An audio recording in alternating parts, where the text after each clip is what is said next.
নমস্কার দর্শক বন্ধু, আমি দেবঋষি। আজ একটি বিশেষ আলোচনা।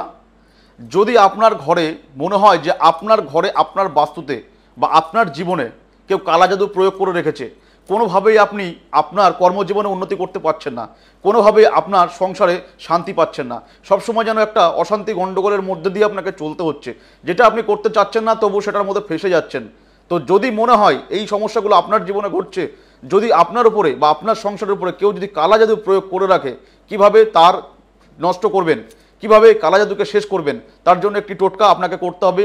আগামী 22শে জুন থেকে 25শে জুন এই সময়কালীন অম্বুবাচীর যাত্রা, এই অম্বুবাচীর মধ্যেই আপনাকে করতে হবে। মাথায় রাখবেন, অম্বুবাচীর মধ্যে আপনাকে একটি লাল রঙের টেলি গামছা কাপড় জোগাড় করতে হবে।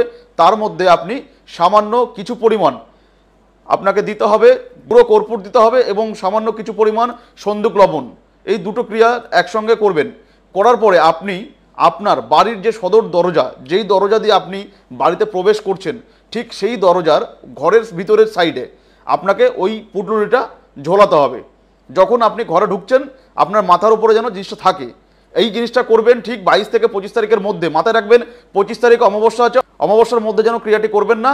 এই সামান্য ক্রিয়াটুকু করুন, আপনার ঘর থেকে বা আপনার শরীর থেকে নেগেটিভ যত এনার্জি সব নষ্ট করে দেবে। আপনার পজিটিভ এনার্জি, পজিটিভ ভাইব্রেশন আপনার বাড়ির মধ্যে, আপনার বাস্তুতে, আপনার সংসারে আনবে সুখ, আনবে শান্তি, আপনার কর্মজীবনে উন্নতি।